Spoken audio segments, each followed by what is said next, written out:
നമ്മുടെ ഈ ലോകത്ത് ഇന്നേ വരെ ഒരു വിദഗ്ധന്മാർക്കും മനസ്സിലാക്കാൻ പറ്റാത്ത ഒരു ഭാഷയുണ്ടെന്ന് പറഞ്ഞാൽ നിങ്ങൾ വിശ്വസിക്കുമോ?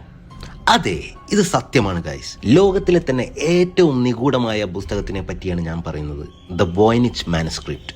ഈ വീഡിയോ ആദ്യമായിട്ട് കാണുന്നവരാണെങ്കിൽ ലൈക്ക് ചെയ്യാനും സബ്സ്ക്രൈബ് ചെയ്യാനും മറക്കല്ലേ.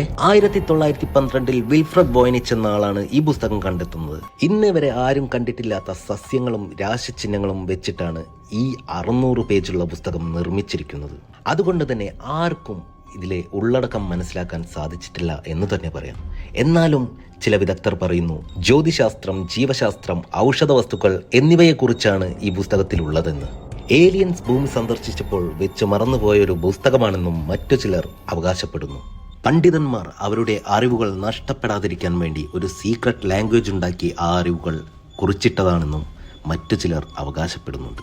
ഇന്നത്തെ ടെക്നോളജിയായ ആർട്ടിഫിഷ്യൽ ഇൻ്റലിജൻസ് ഉപയോഗിച്ച് ഈ പുസ്തകത്തെ ഡീകോഡ് ചെയ്യാൻ നോക്കിയെങ്കിലും അതും ഒരു പരാജയം തന്നെയായി എന്ന് പറയാം. അതുകൊണ്ട് തന്നെ ഇന്നും ആ പുസ്തകം എല്ലാവരുടെയും മനസ്സിലും ഒരു ചോദ്യചിഹ്നമായി നിൽക്കുന്നു. ഇത് കേട്ടപ്പോൾ നിങ്ങൾക്ക് എന്ത് തോന്നുന്നു? ശരിക്കും ഏലിയൻസിൻ്റെ സൃഷ്ടിയാണോ ഈ പുസ്തകം, അതോ വെറും വിഡ്ഢിത്തമോ? കമൻറ്റിൽ പറയൂ.